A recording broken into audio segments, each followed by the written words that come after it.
नमस्कार सगळ्यांना. मी अर्पिता पुरोहितचं कॅरेक्टर करते आणि अर्पिता ही अतिशय साधी, समंजस, घराची सगळी जबाबदारी तिने उचलली आहे आणि सगळ्यांना आपल्या घरातली वाटेल अशी ती अर्पिता आहे. सगळ्यांच्याच आयुष्यात प्रॉब्लेम्स असतात, तसे तिच्याही आयुष्यात काही प्रॉब्लेम्स आहेत. पण त्या सगळ्या खडतर प्रवासातून, त्या सगळ्या प्रॉब्लेम्समधून तिने तिचा एक मार्ग शोधलेला आहे. सतत चेहऱ्यावर एक हसू ठेवून ती त्या सगळ्या प्रॉब्लेम्सना फेस करत असते. अतिशय सगळ्यांची लाडकी, म्हणजे चाळीतले जे सगळे आहेत त्या सगळ्यांची लाडकी, सगळ्यांना मदत करणारी अशी ती एक सगळ्यांसाठी उभी राहणारी, सत्यासाठी उभी राहणारी अशी अर्पिता आहे, जी जर तुम्हाला तुमच्या घरातली वाटली तर ते माझं यश असेल. पण आय एम शुअर तुम्हाला खूप आवडेल अर्पिता. वा. यानंतर माझा पुढचा प्रश्न समीर यांना. समीर, हे पात्र साकारताना काय काय चॅलेंज फेस केलेस? कारण तू मुंबईचा नाही आहेस, त्यामुळे चाळ संस्कृतीबद्दल माहिती मिळवणं, छोट्या छोट्या गोष्टी आत्मसात करणं, हे सगळं कसं जमवलंस? मी पुण्यातला आहे, बरोबर आहे, पण माझं आजोळ चाळीतलं होतं, कसबा पेठेतलं होतं. त्यामुळे मला तिथे तिकडचं प्रेम, तिकडची भांडणं, वादवादी कसं असतं, आपुलकी कशी असते हे माहिती होतं. पण या सिरियलच्या निमित्तानं मला ते एक्सपिरियन्स करायला मिळाले आणि मला JP सरांची खूप मदत होते त्यासाठी. ते छोटे छोटे मुद्दे मला सांगत असतात सीन करायच्या वेळेला, सो त्यांची हेल्प होती खूप मला. वा. यानंतर पुढील प्रश्न आहे नीलंबरीसाठी. एक आगळं वेगळं कॅरेक्टर आपण घेऊन येणार. खूप काळाने तू मराठी मालिकेत दिसतेस, म्हणजे हा चेहरा बऱ्याच वेळेला आपण सगळ्यांनीच पाहिला, पण आज बऱ्याच काळानंतर हा चेहरा आपल्याला सर मराठीच्या माध्यमातून, मालिकेच्या माध्यमातून पाहायला मिळतोय आणि ते वेगवेगळ्या आणि खाष्ट भूमिकेत आज तू दिसणार आहेस, म्हणजे आजपासून, म्हणजे 5 जानेवारीपासून दिसणार आहेस. तर ह्या मालिकेसाठी तुझी प्रोसेस कशी होती? नमस्कार, माझ्या भूमिकेचं नाव नीलांबरी देशमाने आहे आणि नावातच मला वाटतं एक दम आहे, नीलांबरी देशमाने. जेव्हा मला प्रोडक्शनचा कॉल आला की असा एक सिरियल आम्ही करतोय आणि त्यात अशी भूमिका आहे आणि तू मुळात खाष्ट, भांडकोल अशी करशील का, तर मला ते खूप चॅलेंजिंग वाटलं. कारण की आत्तापर्यंत मी अशी खूप सॉफ्ट आई, अशी खूप रडवेलेली आणि मुलीचं दुःख समजून घेणारी अशीच मी आई केली होती आणि यात मला रडायचं नव्हतं तर समोरच्याला रडवायचं होतं. तर ते चॅलेंजिंग वाटलं. आणि दुसरा प्रश्न माझा होता की कोण लिहित आहे, आणि मला कळलं की शिरीष लाटकर लिहित आहे. म्हटलं चल डन, तिकडे एक टिक झालं. जो प्रश्न होता मूळचा की मी पुन्हा मराठीमध्ये इतक्या दिवसांनी येते, त्याला माझा तिसरा मुद्दा होता की प्रोडक्शन कुठला आहे. Production Vidyadhar Pathare iris production आहे. हमखास आणि करेक्ट पैसे मिळतात यासाठी मी हो म्हटलंय. आणि चौथा माझा प्रश्न होता की डिरेक्टर कोण आहे, तर जयंत पवार. जेव्हा कळलं मी बस संपलाच, विषय संपला. मला कॅरेक्टर आवडलं होतं, कोण लिहितंय ते कॅरेक्टर ते कळलं होतं, कोणासाठी आपण हे करतोय हे कळलं होतं, कोणा कर्वे होणार आहे हे कळलं होतं आणि कोणासाठी करतोय. तर मला 5वा मुद्दा माझा हा होता की कुठल्या चॅनलसाठी करतोय, आणि सन मराठीसाठी करतोय आपण. आणि आत्ता मला कळलंय की सन मराठी बूमला आहे आणि त्याच्यावर दिसणं माझ्यासाठी खूप भाग्याचं आहे. त्यामुळे या 5 मुद्द्यांसाठी मी सिरियलला हो म्हटलं. आणि आता करता करता एक 7-8 दिवस झालेत. चॅलेंजिंग हे आहे की हे कॅरेक्टर मी कधीच केलं नव्हतं आणि माझा मूळ स्वभाव सुद्धा असा नाही आहे. सो मला ते करताना एक डेव्हलप करावं लागतं, मला ते क्रिएट करावं लागतं आणि ते करताना खरंच मजा येते. कारण मला नेहमीच काहीतरी वेगळं, काहीतरी चॅलेंजिंग करायला आवडतं आणि ते करायला मला मिळतं. So thank you so much. मला या रोलसाठी विचार केला माझा आणि टीम भन्नाट आहे. आम्ही पहिल्याच दिवशी, म्हणजे हे फक्त ऑन रेकॉर्ड बोलायचं म्हणून नाही, पण पहिल्याच दिवशी आम्ही सगळे एका पेजवर होतो. म्हणजे ह्युमर असो, सगळं असो, आम्ही एकमेकांची मस्करी करतो. त्याच्यामध्ये असं नाही झालं की यांचं काय चाललंय वगैरे, असं काही नाही, हा पुण्याचा असला तरी. सो मजा येते सो फार. वा. म्हणजे ही वेगळी भूमिका आम्हाला पाहायला मिळणार. यामध्ये आम्ही सुद्धा असं विचार करतो की आतापर्यंत ज्या भूमिका तू साकारल्यास त्याच्यापेक्षा काहीतरी वेगळी भूमिका आपल्याला पाहायला मिळते. खूप वेगळी. म्हणजे बऱ्याच लोकांना धक्का बसणार आहे की हा हेमांगी अशी भांडकोर असं होणार आहे. मी मीडियाशी पंगा घेतो तो वेगळा. छान, अगदीच बरोबर म्हणाला तुम्ही. सुरुवातीला पाहिलं की प्रोडक्शन कोणतं आहे, डिरेक्टर कोण आहे, ते लेखक कोण आहे, कारण की हे मेन बॅकबोन झाले. तर मी बोलणार आहे शिरीष दादांकडे. लेखनाबद्दल काय म्हणावं आपल्याला, कारण की आपण बऱ्याच मालिका आपण लिहिलेल्या आहेत आणि सगळ्या गाजल्यात वाजल्यात, पण ही आगळी वेगळी लव्ह स्टोरी आज आपल्याला पाहायला मिळते. परंतु सध्या टीव्हीच्या प्रेक्षकांना खूप हेवी ड्रामा पाहायची सवय झाली असं म्हणतात. तर तुम्ही अशा काही मालिका लिहिताय, पण त्या मालिकेच्या निमित्ताने खूप काळाने इतकी सुंदर सॉफ्ट लव्ह स्टोरी पाहायला मिळणार आहे, तर या गोष्टीचा उगम नेमका कसा झाला? नमस्कार. या गोष्टीचा उगम होण्याचं सगळं श्रेय जे आहे ते सन मराठीला जातं, सन मराठीच्या टीमला जातं. याचं कारण जसं तुम्ही आत्ता म्हणलात की एक विशिष्ट प्रकारचं नाट्य आत्ता टेलिव्हिजनवर दिसतं, तेच यशस्वी होतं आणि अशा परिस्थितीमध्ये एक वेगळा मार्ग चोखाळायचा हे खूप कठीण असतं, आव्हानात्मक असतं. आणि सन मराठीने ते आव्हान स्वीकारलं. त्यांनी मला जेव्हा बोलवलं आणि त्यांनी सांगितलं की सुशदादा आपल्याला एक अत्यंत सॉफ्ट अशी लव्ह स्टोरी करायची आणि ती अशी असली पाहिजे की मी जर ह्या घरामध्ये आहे आणि ही बाजूची भिंत काढून टाकली तर बाजूच्या घरामध्ये नाट्य घडते असं वाटायला पाहिजे. इतकं ते खरं असलं पाहिजे आणि त्यामुळे त्या पद्धतीनेच ही मालिका बांधली गेली. मला असं वाटतं की ह्या मालिकेची ताकद ही आहे की ही मालिका खूप साधी आहे आणि साधेपणामध्ये नाट्य पण असतं, साधेपणामध्ये सौंदर्य पण असतं आणि मुळात ते सौंदर्य आपल्या खूप जवळचं असतं. कारण इतर कुठल्याही फिक्शनल मालिकेमध्ये ड्रामा क्रिएट करावा लागतो. या मालिकेमध्ये जे नाट्य आहे ते नाट्य तुमच्या आमच्या घरातलं नाट्य आहे. जसं आता अर्पिता आमची म्हणाली की ती प्रत्येकाला आपल्या घरातली वाटेल, तशी ही गोष्ट कदाचित प्रत्येकाला आपल्या घरामधली वाटेल. डेफिनेटली या मालिकेत पण कॉन्फ्लिक्ट आहे, कारण कॉन्फ्लिक्टशिवाय मालिका होऊ शकत नाही. पण तो कॉन्फ्लिक्ट जो तो खूप खरा आहे, खूप रिलेटेबल आहे. सो मला असं वाटतं की हा जो सॉफ्टनेस आहे ही आत्ताच्या काळाची गरज आहे. जसं अनेक वेळेला आहे म्हणजे कोंबडी आधी की अंडा आधी असा एक प्रश्न आहे, तसं टेलिव्हिजन बदलणं ही प्रेक्षकाची जबाबदारी का मेकर्सची जबाबदारी असाही एक प्रश्न आहे. प्रेक्षकांना आवडत नाही म्हणून मेकर्स तेच बनवतात आणि मेकर्स तेच बनवतात म्हणून प्रेक्षकांना तेच बघावं लागतं असं त्यांचं म्हणणं आहे. पण मुद्दा असा आहे की कुठेतरी कोणीतरी एक वेगळी सुरुवात करायला पाहिजे आणि मला असं वाटतं की सन मराठीच्या माध्यमामधून आम्ही सगळेच मिळून ती एक वेगळी सुरुवात केलेली आहे आणि आमची सगळ्यांची अपेक्षा आहे की प्रेक्षक भरभरून याला प्रतिसाद देतील. ज्या पद्धतीच्या मालिकांची प्रेक्षक आठवण काढतात सोशल मीडियावरती की त्या काळातल्या मालिका कशा होत्या, तर आम्हाला असं वाटतं की ही सगळी टीम घेऊन त्यांना त्या काळात घेऊन जाते. आता त्यांनी आम्हाला तेवढ्याच मोठ्या मुलांनी स्वीकारणं गरजेचं आहे. नक्कीच. आणि श्रीजाला अजून महत्त्वाची गोष्ट अशी ना की कथा हे सगळ्या गोष्टी पण प्रोमोमध्ये पाहिलं आपण गाणी सुद्धा जुनी वापरलेली आहे, त्यामुळे बारीक बारीक गोष्टींवर अभ्यास केलेला आहे आणि बारीक गोष्टीवर अभ्यास करताना सगळ्यात महत्त्वाचा भाग येतो तो म्हणजे दिग्दर्शनाचा. तर माझा पुढचा प्रश्न आहे जयंत सरांना. प्रोमोमधून असं लक्षात येते की ही मालिका सध्याच्या इतर मालिकांपेक्षा वेगळी, हळूवारपणे उलगडत जाणारी प्रेमकथा आहे. दिग्दर्शक म्हणून तुम्ही या मालिकेकडे कसं पाहताय? नमस्कार. आत्ता शिरीषने बऱ्यापैकी गोष्टी सांगितल्या मालिकेबद्दल. तर आत्ताचा काळ किंवा जेव्हा इंटरनेटने आपल्या आयुष्यात प्रवेश केला, याहू, रीडिफमेल या काळापासून आपला एकमेकांशी ना संपर्क तुटत गेला.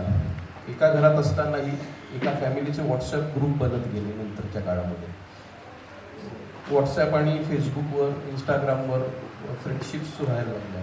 ब्लाइंड डेट्स नावाचा प्रकार सुरू झाला आणि ती माणसामाणसातल्या नात्यांमध्ये, इंटरपर्सनल रिलेशनशिपमध्ये ना गंमत हरवून बसलो आपण सगळे. ते कुठेतरी ना मिस होत होतं. कारण मी सुद्धा वडाळ्यात चाळीत राहिलेला मुलगा, नंतरच्या काळात ठाण्यामध्ये चाळीत राहिलेला मुलगा. तर चाळीमध्ये कसं असतं की एक घर किंवा एक बेडरूम असं असतं. तर चाळीमध्ये 40 घरं असतील तर 40 बेडरूम असतात माझे. मी कोणाच्याही घरात जाऊ शकतो, कोणाच्याही घरात काही खाऊ शकतो, कोणाशी काही सुखदुःखाचं बोलू शकतो. हे जे सगळं होतं ना, आता माझ्या बाजूच्या फ्लॅटमध्ये कोण राहतं हेही मला माहीत नसतं. या सगळ्या गोष्टींना आयुष्यात मिस होत होत्या सगळ्या. या मालिकेत काय आहे की या मालिकेत याच गोष्टी सगळ्या आपण पुन्हा दाखवण्याचा प्रयत्न करतो की माणसं माणसांशी कशी जोडली गेलेली असतात, मैत्री कशी असते, नाती कशी असतात, आई मुलाचं नातं, आई मुलीचं नातं, बाप मुलाचं नातं, बाप मुलीचं नातं, भावा बहिणींचं नातं.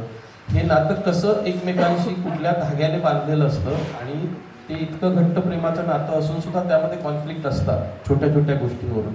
म्हणजे अगदी डोमेस्टिक प्रॉब्लेम असतात, अगदी छोटे छोटे प्रॉब्लेम असतात. कंगव्याचा एक दात का तुटला पासूनचे आपले प्रॉब्लेम असू शकतात. म्हणजे आपण युक्रेन आणि रशियाचं युद्ध कधी थांबणार एवढ्या मोठ्या प्रॉब्लेमवर नाही बोलत, कारण तो आपल्या आयुष्याचा भाग नाही. आपल्या आयुष्याचा भाग हाच आहे की साखर संपले, आणायला कोण जाणार, प्रत्येक वेळेला आईनेच जायचं का. हे प्रॉब्लेम्स असतात ना घरातले.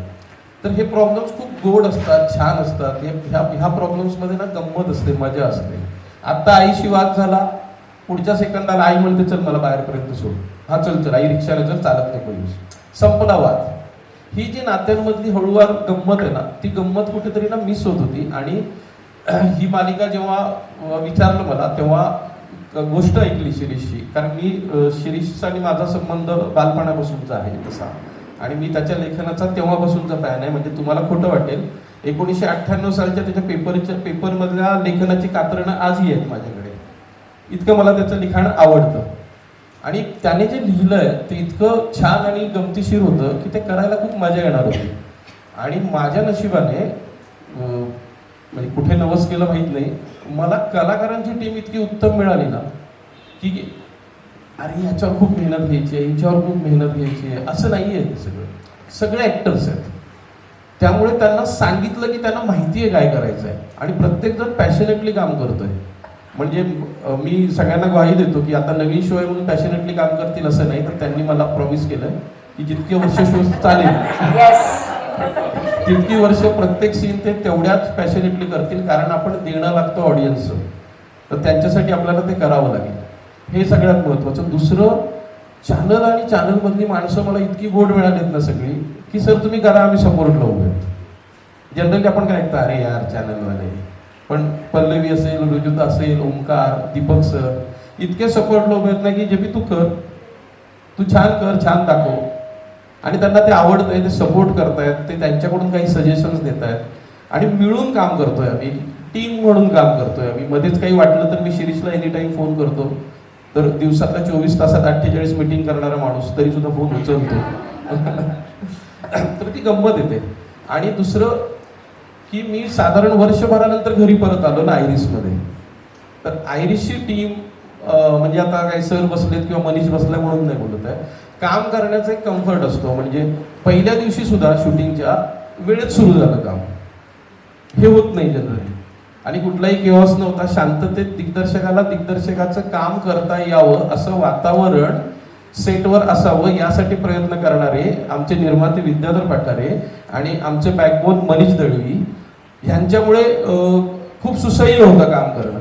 आणि त्यामुळे एक चांगला शो देण्यासाठी, चांगला सीन क्रिएट करण्यासाठी जेवढे एफर्ट्स द्यावे लागतात तेवढे एफर्ट्स मला दिग्दर्शक म्हणून देता येतात, इतर गोष्टींमध्ये लक्ष न घालता.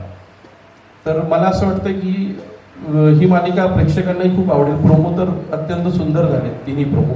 म्हणजे असं असतं की आपल्याला खूप आवडतं, पण मी ऑलवेज डेव्हिल्स ॲडव्होकेट म्हणून काम करत असतो. तर मी माझं नाही आवडलं तरी मी सांगतो की नाही आवडलं, पण हे खरंच आवडलंय, खूप छान झालंय सगळं, आणि लोकांना ते आवडेल. आणि जो एसेन्स अपेक्षित होता लेखकाला आणि चॅनलला, तो सुगंध, तो वास, तो अरोमा आपल्याला प्रोमो बघताना येतोय असं मला वाटतंय. बाकी तुमची मतं तुम्ही सांगा. ऑडियन्सने तर सांगितलंय 1 मिलियन व्ह्यूज देऊन, बस इतकंच. बाकी थँक्यू. नक्कीच सर, तुम्ही आता म्हणाला की प्रत्येकाची साथ तुम्हाला व्यवस्थित आणि छान मिळालेली आहे, म्हणूनच मालिकेचं नाव कदाचित अनोळखी तरी सोबती, कारण की ही सोबत जेव्हा एकत्र येते तेव्हा काहीतरी चांगलंच निर्माण होतं, आणि ते आपल्याला प्रोमोच्या माध्यमातून दिसलंच आहे. एवढं प्रेक्षकांचं प्रेम आपल्याला मिळालेलं आहे. आणि याचा तिसरा बॅकबोन महत्त्वाचं म्हणजे निर्माता, कारण की निर्माता होणं सोपं नाही, आणि एवढी सुंदर कलाकृती आपल्या हातून घडते, खूप आनंद होतोय. म्हणून तुम्हाला प्रश्न विचारावा असं वाटतंय, इतके छान कलाकार, उत्तम लेखक आणि दिग्दर्शक या मालिकेच्या निमित्ताने एकत्र आले आहेत. निर्माता म्हणून ही मालिका उभं करणं तुमच्यासाठी किती आव्हानात्मक आहे? नमस्कार. खरं तर प्रामाणिक असणं मला महत्त्वाचं आहे. माझा मनीष आहे ना, ही माझी ताकद आहे. मी रिक्वेस्ट करतो मनीषने जरा स्टेजवर यावं. मनीष सर या.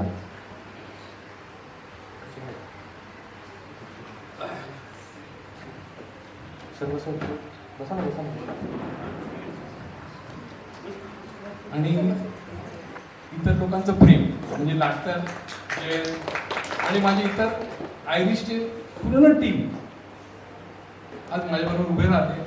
मी कुठेही असलो तरी तिकडे काम होणारच याची पूर्ण खात्री असते. मी रिक्वेस्ट करतो मनीषला. सॉरी, मला फार बोलता येत नाही आणि मी प्रिपेअर पण नव्हतो. फक्त एवढंच सांगून की काम करायला खूप मजा येते, वेगळा सुख आहे, वेगळा प्रयत्न आहे सन मराठी करून. टीम आमची जुनीच आहे, म्हणजे आम्ही बरीच वर्ष काम केलेलं आहे सगळ्यांनी एकत्र. आणि सगळे एकत्र आम्ही जमून आलो या शोच्या निमित्त आणि एक वेगळा शो देण्याचा आम्ही प्रयत्न केला आहे आणि नक्की तुम्हाला आवडेल याची खात्री देतो आणि बाकी तुम्ही ठरवा. अगदी मनापासून आभार. यानंतर पुढचा प्रश्न माझा आहे अर्पितासाठी. तू स्वतः काही वर्ष चाळीत राहिली आहेस, त्या अनुभवांचा या पात्रासाठी कसा उपयोग झाला? हो, म्हणजे मी मुळात ठाण्याची आहे. ठाण्याच्या किसननगर या एरियात मी लहानाची मोठी झाली आहे. त्यामुळे आयुष्यातली 20 वर्ष मी तिथे राहिली आहे. त्यामुळे इथे या सेटवर आल्यावर पहिल्यांदा तर मला खूप असं नॉस्टॅल्जिक फील झालं. आणि जसं म्हणजे इतका सुंदर सेट बनवलं आहे की प्रत्येक दाराच्या बाहेरची पाटी, परत किचनमध्ये गेलं तर तो ओटा, ते सगळं बघून ना मला आठवलं आमचा वनरूम किचन आठवलं. त्या वनरूम किचनमध्ये मी 6 जण राहायचो आणि तरीसुद्धा आयुष्य इतकं सुंदर होतं तिथे. काहीच कंप्लेंट्स नाही, कारण माहीतच नव्हतं ना बाहेरचं जग काय, कसली लक्झरी काय. त्यामुळे त्याचा फायदा इथं खूप होतो. मला वाटते मालिकेत तर होतोच, पण इन जनरल मला आयुष्यातही त्याचा खूप फायदा होतो. आमच्या चाळीत गुजराती खूप फॅमिलीज राहायच्या, त्यामुळे मी तिथे लहानाची मोठी झाल्यामुळे मला गुजराती येतं आणि त्याचा मला माझ्या करिअरमध्ये खूप फायदा झाला आहे. सगळ्यांचे Kannada family, Tamil family, Christian family, सगळ्यांचे कल्चर ना ते कळले आम्हाला. की जसं सर बोलले की दार बंद नसतं कधी चाळीतल्या घरच्यांचं, कोणीही कोणाच्याही घरी असतं आणि आईला माहीतही नसायचं की मी कुठे बसली आहे. त्यामुळे त्याचा इन जनरल आयुष्यात खूप फायदा होतो. आणि ऑफकोर्स JP सर आहेत मदतीला आणि शिरीष सरांनी ते कॅरेक्टर इतकं सुंदर लिहिलंय ना, कधी कधी मलाच डाऊट येतो की इतकं चांगलं कोणी असतं का, इतकी सेल्फलेस असते का मुलगी, पण असते. आणि या मुली मी पाहिल्या आहेत, मी माझ्या चाळीत या मुली पाहिल्या आहेत, मी माझ्या बहिणींमध्ये अर्पिताला पाहिलं आहे. तर खरंच असतात आणि ते माझं चॅलेंज आहे आणि माझ्यावरती मोठी जबाबदारी आहे की मला ते तितक्या ऑनेस्टली प्रेझेंट करता आलं पाहिजे आणि त्यासाठी ऑफकोर्स JP सर आहेत. आणि खूप मजा येते खरं तर आणि काम करायला, कारण सगळेच कलाकार जे आहेत, आता हिमांगी आहे, अंबर आहे, तुम्ही जेव्हा नवीन शो घेता ना सगळ्यांनाच एक भीती असते पहिल्या दिवशी आपल्याला जमेल का. पण जेव्हा सगळे कलाकार, प्रोडक्शन, दिग्दर्शक सगळे जेव्हा तुम्हाला कम्फर्टेबल करतात ना, तेव्हासाठी नाही हे आपल्याला जमेल आणि मजा येईल. हिमांगी बरोबर सीन करताना ती इतकी सिनियर कलाकार आहे, इतकी टॅलेंटेड आहे, पण तिच्याबरोबर काम करताना असं कधी दडपण नाही आलं. ती स्वतःचा परफॉर्मन्स तर वर नेते, त्याबरोबर समोरच्याचाही वर नेते. ती मलाही 4 गोष्टी म्हणते, तू असं करू शकते, असं करूया का आपण. त्यामुळे ते खूप असं एक फॅमिली बनली आहे. 25 दिवसच झालेत आम्हाला एकत्र काम करून, पण एक कुटुंब तयार झालं आहे आमचं आणि मला फार मजा येते करायला. वा. माझा पुढचा प्रश्न आहे समीर, म्हणजे आपल्या मालिकेतला ग्रीन फ्लॅग आहे. याच्यासाठी समीर आणि अंबर यांच्यात काय साम्य आहे? मालिकेत दिसणारा समीर नक्की कसा आहे? समीर सारखा शांत आहे आणि मला पटकन राग येत नाही. त्यामुळे सिमिलॅरिटीज म्हणायला गेलं तर फारशा अशा नाही आहेत, तफावतच खूप आहे दोघांमध्ये. मी कधी चाळीत राहिलो नाही, मला हे कल्चर कधी माहिती नाही, काही माहिती नाही आहे. सो या निमित्ताने ते बघायला मिळतं आणि फार असं काही अजून सापडलं नाही. आम्ही जसं पुढे करत जाऊ तसं सापडत जाईल असं मला वाटतं. वा, खूप छान. यानंतर निलंबरी यांच्यासाठी प्रश्न आहे. या मालिकेतला बऱ्याच कलाकारांसोबत काम करण्याचा तुझा पहिलाच अनुभव आहे, तर या टीमबद्दल काय सांगशील? तसं म्हटलं तर नाही, पहिल्यांदा म्हणजे अंबर बरोबर ॲक्च्युली हो, पण असं वाटत नाही. आता सोशल मीडियामुळे ना इतके ओळखीचे होतो, एक काय म्हणतात पर्सनॅलिटी ट्रेट्स कळतात आपल्याला. सो असं कधी वाटलं नाही की अरे बापरे ही काहीतरी वेगळी व्यक्ती आहे आणि ह्याच्याबरोबर मी आता कसं करून घेऊ. मी म्हटलं जसं मगाशी म्हटलं, पहिल्या दिवशी आम्ही सगळे एका पेजवर आलो होतो. म्हणजे मी JP सरांना खूप वर्षांपासून ओळखते, खूप म्हणजे आपण सुद्धा बालमित्र. शिरीष सरांचं तर मी पहिलं नाटक केलं 2003ला, सो ते ओळखीचे आहेत. Same with Irish production, Vidyadhar sir, माझी पहिली सिरियल. हो हो हो. राजश्री निकमला मी कधीपासून, योगेश दीक्षित हो ठीक आहे, एक मिळाला त्यांना प्रोमो. योगेश केकर, त्याला तर म्हणजे त्याने लाईट्स केलेत माझ्या नाटकासाठी आणि एकांकिकेसाठी. आणि हे सगळेच मला असं अनोळखी कोणीच नाही वाटलं, सगळेच सोबती वाटले. वा, प्रमोशन करून झालं. याच्यानंतर माझा पुढचा प्रश्न खास शिरीष दादासाठी. तू अनोळखी तरी सोबती हे टायटल ऐकून गोष्ट नेमकी काय असेल याची उत्सुकता सगळ्यांनाच वाढलेली आहे, पण या गोष्टीचा गाभा नेमका काय? सगळ्यात आधी हे जे टायटल आहे ह्याची एक गोष्ट आहे. त्याची एक गोष्ट आहे. म्हणजे आम्ही लिखाणाला सुरुवात केली, शो बांधायला घेतला आणि त्यानंतर आम्ही बरेच दिवस शीर्षक काय असेल म्हणून आम्ही प्रयत्न करत होतो, आम्ही स्ट्रगल करत होतो.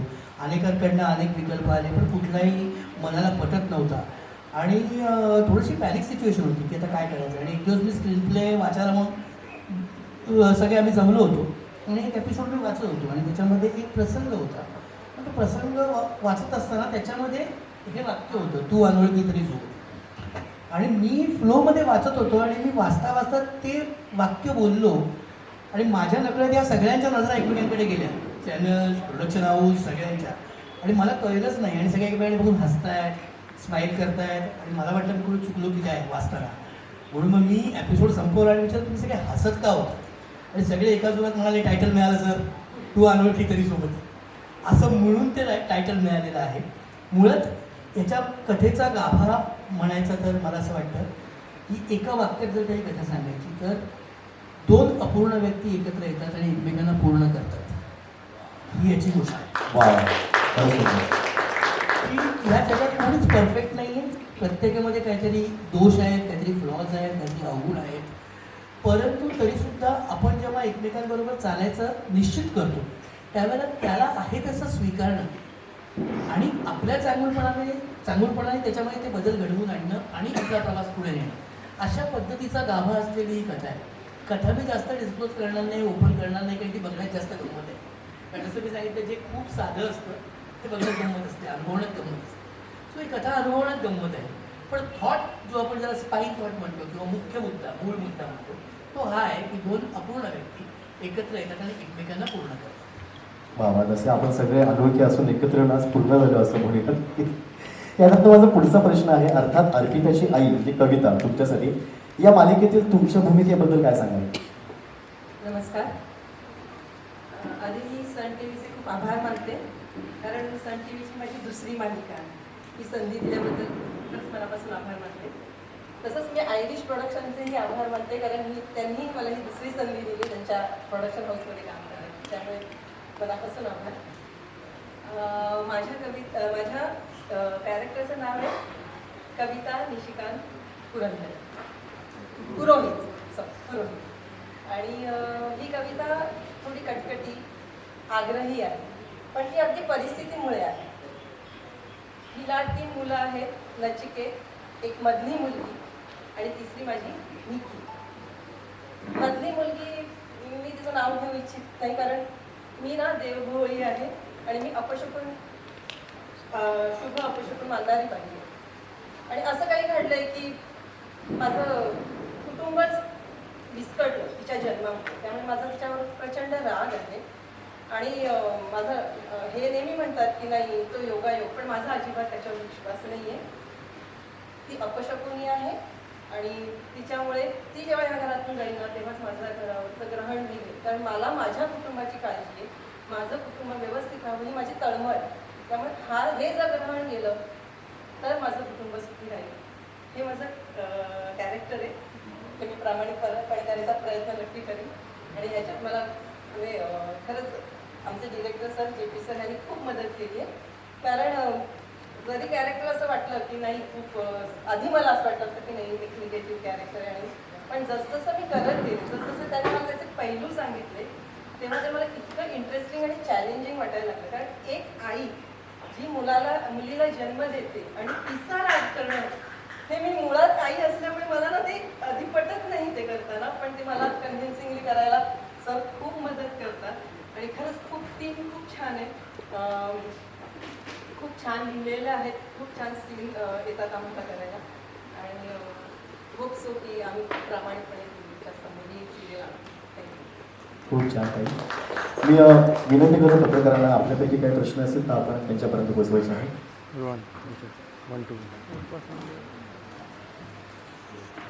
हां, कोणी इच्छुक आहे?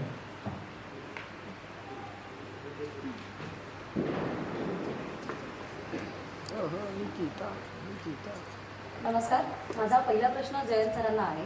ॲज अ दिग्दर्शक जेव्हा एखादी मालिका सुरू होते, नवीन मालिका, तेव्हा त्या मालिकेत सुरुवातीला जो चार्म असतो तो कायम असतो. ते सातत्य टिकवण्याचं आपण काय वेगळा प्रयत्न करणार आहे? कारण नंतर मालिकांमध्ये थोडा बदल येतो. सो हा चाम कायम ठेवण्यासाठी आपण काय वेगळे प्रयत्न करणार आहोत? नाही, मालिकेचा चाम आणि मालिकेची क्वालिटी टिकवण्यासाठी वेगळा प्रयत्न नाही करावा लागत. फक्त कंटाळा करायचा नसतो. नंतर कंटाळा यायला लागतो ना, तो करायचा नसतो. किंवा चला करा टेलिकास्टला पाठवायचं वगैरे सगळं, दिवसाला 40 मिनटं 50 मिनटं फुटेज काढायचं वगैरे. या गडबडीमध्ये बऱ्याचदा शोच्या क्वालिटीवर परिणाम होतो. म्हणजे प्रामाणिकपणे काम सगळेच करतात, पण एक जो त्यासाठी प्रयत्न करावा लागतो ना, त्या प्रयत्नांमध्ये आपण नंतर कमी पडत जातो.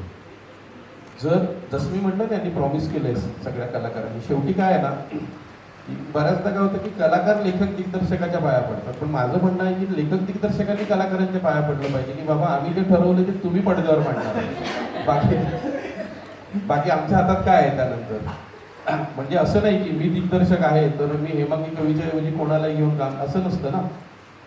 आम्हाला जे पात्र दिसतंय आणि जो कलाकार ते पात्र खणखणीतपणे पोचवू शकतो अशाच माणसाचं कास्टिंग करतो ना आपण. त्यांना तेवढे पैसेही देतो आपण. हा त्याला गमतीचा भाग. पण त्यासाठी विशेष प्रयत्न नाही करावे लागत. फक्त कंटाळा सोडला आणि ते पॅशन तुमचं ठेवलं तुम्ही, त्या गोष्टीमधला इंटरेस्ट कायम ठेवलात तुम्ही प्रत्येक सीनमधला. प्रत्येक सीन हा माझ्या आयुष्यातला पहिला सीन आहे चांगला झाला तर, आणि वाईट झाला तर शेवटचा सीन आहे माझ्या आयुष्यातला करिअरमधला. असं जर मनाशी ठरवलं आपण तर आपलं काम चांगलं होतं असं मला वाटतं. त्यामुळे मला असं वाटत नाही की काहीतरी वेगळे एफर्ट्स घ्यावे लागतील, कारण प्रत्येक दिवस हा सेम आहे आणि शो नवीन असतो, आपण नवीन नसतो ना. आपण तर कामं केलेली माणसं आहोत. तर आपण प्रत्येक दिवस हा पहिला दिवस आहे असं समजून जर काम केलं तर शेवटच्या एपिसोडपर्यंत चांगलं काम देऊ शकू. थँक्यू.